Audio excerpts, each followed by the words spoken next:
State Governors Advisory Council 24 hours after removal of Mudashiru Obasa. Tonight our focus is on inclusivity and social safety net, and I will be speaking with Dr. Epele, Policy Development Analyst. Welcome everyone.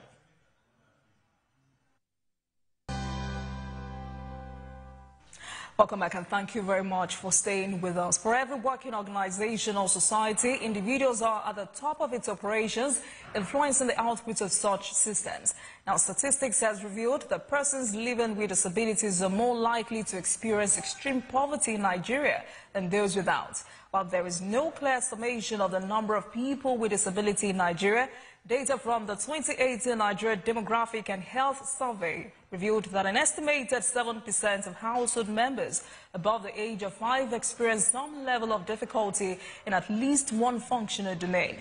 The Nigerian government has taken steps to address the needs of persons with disabilities. One of such is the Discrimination Against Persons with Disabilities Act 2018, although implementation is yet to materialize. And in addition to that, 9 states out of 36 in Nigeria have enacted disability laws to safeguard the rights of persons with disabilities to varying degrees of implementation. Tonight, we take another look at disability inclusion and social safety nets. And to help us do justice to this conversation is Dr. Epele, an expert in policy development and advocacy, and is also a founder, TAF Africa. Dr. Epele, Happy New Year to you, and thank you very much for joining us on Politics Tonight. Happy New Year. Happy New Year to you. You have a new you. Both yourself and the studio are all new. Thank you very much, Dr. Epele. Let's get straight into our conversation. This is 2025, and it's evidence that Nigeria's journey to achieving disability-inclusive development has not been without challenges. I know that after ratifying the UNCRPD in 2007 and the optional protocols in 2011, it took 12 years of relentless advocacy work for Nigeria to finally get a Disability Act in place. Social inclusion in disability, have we made any progress? Yes, we have. I must say, ratification of those instruments are part of the progress. Assenting the Disability Act into a law is one of the progress. Establishment of the National Commission for Persons with Disability is one of the progress that we have made. Inclusion of disability component into the Electoral Act is also one of the progress that we've made. If you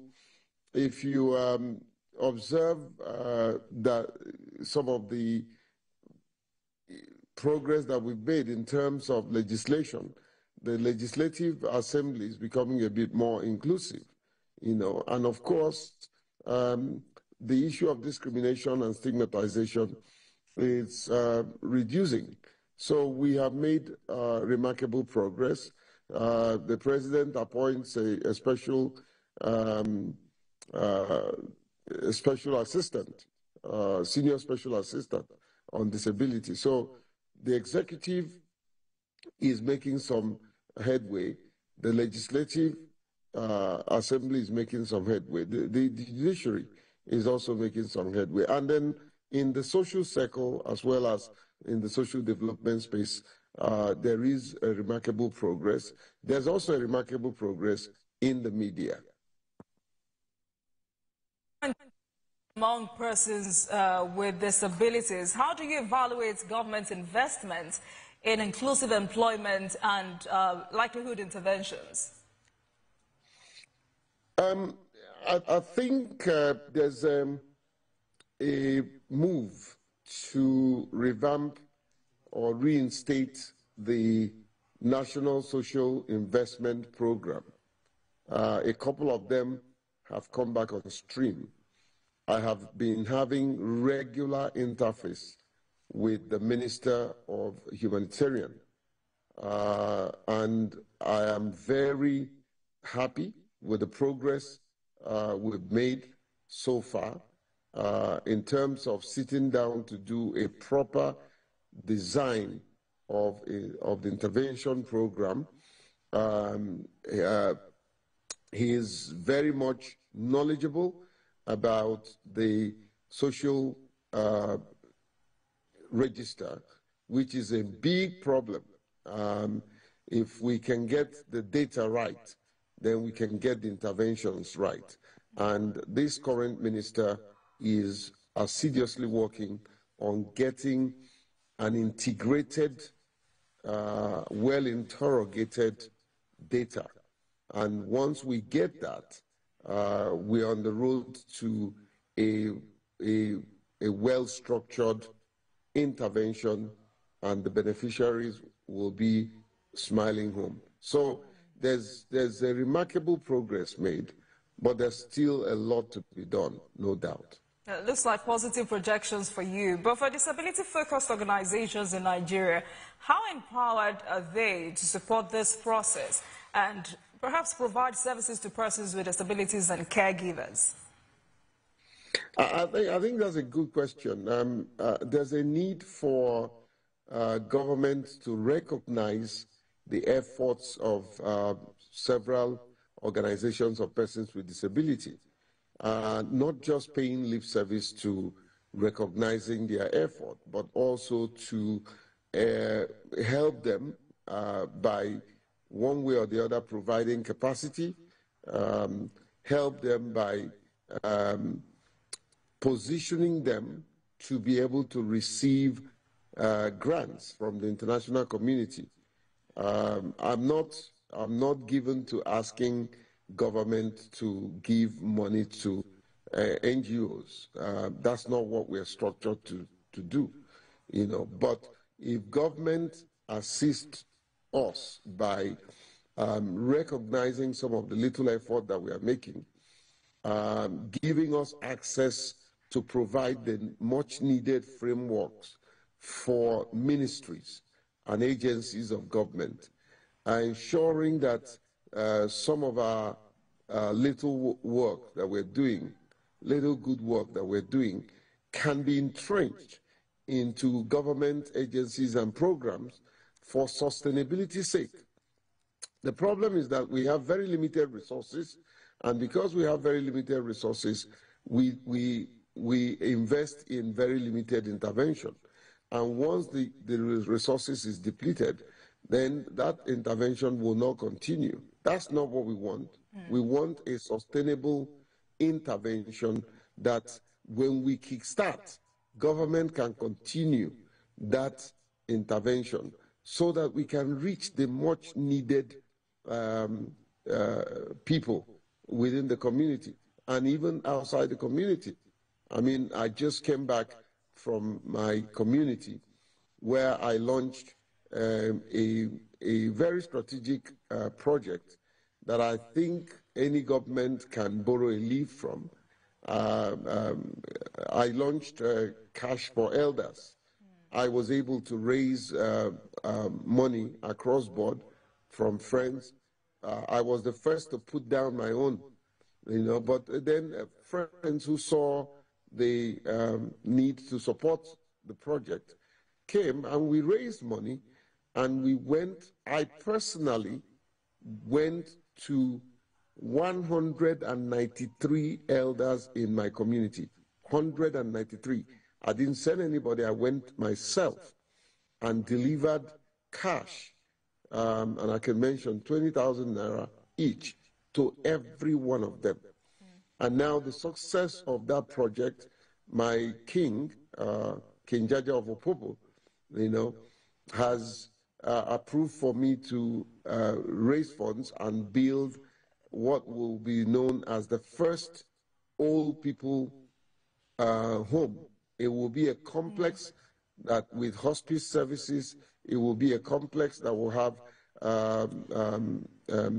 little clinic, a complex that will have food pantry, a complex that will have I hear you, Dr. Epele, and that would lead me to my next question. While commending the level of work South Africa is doing in this regard, but in your years of advocacy and concerted efforts to raise awareness surrounding disability issues, which many of us believe would shift negative perceptions and stigma against persons with disabilities among families and communities.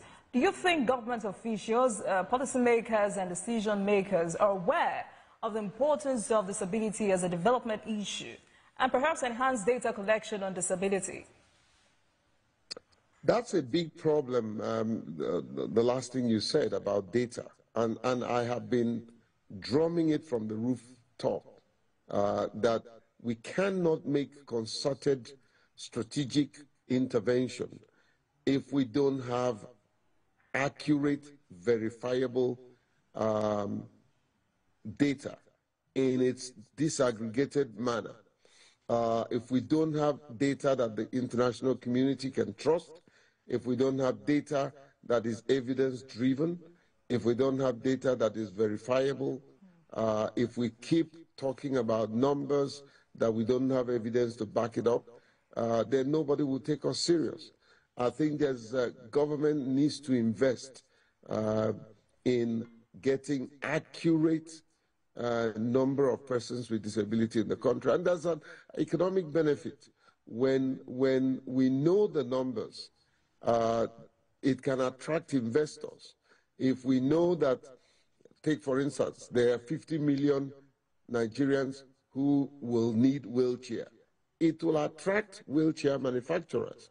If we know that there is 10 million Nigerians who will use cane for the blind, it will attract cane manufacturers.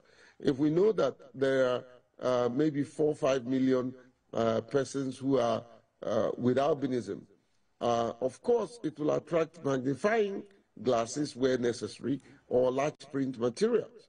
You know, if we know the numbers of persons who are hard in hearing, it will attract all kinds of devices. You know, so there is an economic benefit to knowing the actual number of persons with disability in the country. And I'm using this forum to call on the likes of MBS, National Population Commission, and every development partners that are involved in data collection and analysis to invest in persons with disability so that we will know the number and not keep projecting or using numbers that are not verifiable. We make ourselves a laughingstock. Are there peculiarities regarding the plight of people with disabilities in northern Nigeria? Yeah, well, persons with disability go through virtually the same thing everywhere, although there are some locations that are worse than some locations, mainly one, because of awareness, two, because of a well-designed strategic intervention. The other thing is because there are skills. Where there are skill gaps, where the government of that region is not aware of what to do or is not willing to do what they should do, then we will have the most vulnerable suffer that ignorance much more than other locations. So yes, there are places in the north that their situation is worse off. There are also places in the south that their situation is worse. So, Dr. Epele, that was an intentional question. I wanted to know the impact the insecurity ravaging the north, including recent humanitarian disasters, have on persons living with disabilities. Yeah, intentionally I will answer, you know, because I was on a show today in another network with Honorable Tijani, who is the federal commissioner in charge of migration, refugee, and IDPs. You know, the situation calls for concern. The situation is appalling, and that's why I regularly in the past 3 days have had meetings with the current Minister of Humanitarian, and I like one thing that I keep experiencing with him: his willingness to open up, you know, take responsibility, and be able to communicate what he wants to do. He's been on your network, your late morning show, talking about what they are ready to roll out. You know, so there's a need to support them You know that I have always been objective in my criticism of government, but where I have to, I do. And I'm not afraid of anybody, you know. On the network today, in one of the network, I told him, I said, the day I find out you're not doing well, Honorable Minister, I will be your first critics. I will criticize you. But now, with what I'm hearing, with what he's doing, I think he's doing a yeoman's job and needs to be encouraged. And that's why individuals like me would speak Absolutely. on behalf of the ministry, and also to see what I can get from the international community to support the ministry. I Absolutely, will do Dr. that. Epele, because I know for a fact that for every time we spoke in the year 2024, we talked about laws protecting rights of persons living with disabilities. My question to you tonight would not be about how comprehensive they are, but from the last time we had this conversation and now, what has changed? A lot has changed. One of the changes is what I'm doing tonight. Putting me on your network for us to talk about disability inclusion. 4 or 5 years ago, it would not happen, you know. Making sure that individuals like you have become strong advocates of disability inclusion. I'm on a national television that if I were to pay for it, it will cost me an arm and a leg, you know, and it's absolutely at no cost to me. Babajide, one of your bosses, is very passionate about what we do and disability inclusion. I can tell you that for free, that I am aware that even the president is very interested in disability inclusion. Right. Now, that wouldn't have happened if not for the awareness, engagement, sensitization, interventions that my likes, myself and my likes have given to this cause. So a lot have changed, but a lot more needs to change. And that's why we're here. That's why we're not going to give up. I'm not retiring anytime soon. I might leave the organization for younger ones to run, but I'm not going to retire from this cause. It will be something that I will do until the day the Lord calls me home. Right, Dr. Epele, and for as long as we talk about this matter, we must talk about the importance of strengthening the National Commission for Persons with Disabilities. And I remember the last November, the Executive Secretary of the Commission, Ayuba Gofwam, called for greater awareness and enforcement of the Disability Act. I mean, lamented the low level of advocacy since its enactment. There was also the establishment of an inter-ministerial committee on disability rights advocacy. To what effect, Dr. Epele? Well, there's a whole lot that is going on and a whole lot that the Commission is doing, including the new Executive Secretary. But there's also a whole lot that we must do.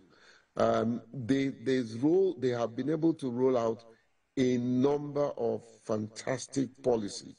One of such policies is what I'm actually coming to Lagos, and hopefully we should be able to get you to be part of our workshop. We're coming to launch access to work scheme for persons with disability. It's a very robust policy and framework that my organization have developed that would help states, local government, and even the national to create an enabling groundwork for employability of persons with disability. You know, so the Commission is doing her best, but also it's important to underpin the fact that they are grossly underfunded. The budget for the Commission is inadequate, you know, and the release of that budget sometimes comes too late, you know. The personnel in the Commission are personnel that are transferred from various ministries. Many of them are not, they don't have the skills. And I must tell you that, many of them. And so there is also a skill gap in the commission, you know, and sometimes the problem is that they design very good program, but they don't have the money to do it. And where even they have the money, you know, they don't have the skills to properly implement. You know, because some Nigerians have said, is it really about bringing up committees without the desired result? Let me also ask you, creating a unified approach to promoting inclusivity for persons with disabilities. Dr. Epele, what are the challenges? Well, the universal design is very implementable if we follow the principle. The problem is like inclusive education, you know. Inclusive education is a fantastic education system. But if you deviate from the principle, the operational principle, and the guideline, then you make a mess of a very good, a very good product. You know, take for instance, the principle of inclusive education does not promote, you know, holistically the concept of special education, which means, for instance, having the school of the blind and all that. That's not inclusive education, you know. There is a need for us to do and implement proper inclusive education. And I'm glad, and I want to say that I am a member, I think I'm the co-chair of the Inclusive Education Committee of the Federal Ministry of Education. And we are working with Dr. Folake. All right, then. She's doing a fantastic work. All right, Dr. Epele, thank you so much for your perspectives on the program. Sadly, it's a 30-minute conversation for tonight. Thank you so much for speaking with us, Dr. Epele, Policy Development Analyst and Founder, South Africa. Thank you so much. Happy New Year to you once again. Don't tell me your program is now 30 minutes. Is it 30 minutes? Yes, it is. Today's Tuesday, Dr. Epele. It's not 30 minutes. Oh, no, I'm going to carry a placard. I'm calling Babajide now. Thank you. Thank you.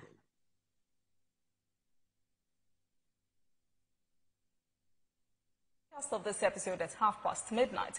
Get in touch with us on our social media handles, Facebook, Instagram, and X at TVC News NG and at Olajumo KW using the hashtag Politics Tonight. We're also on YouTube at youtube.com/TVC News Nigeria. I am Olajumo KW. I'll see you again tomorrow.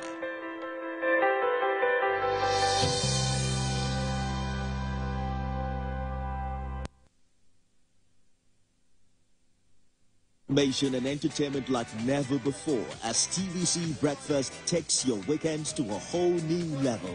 Introduce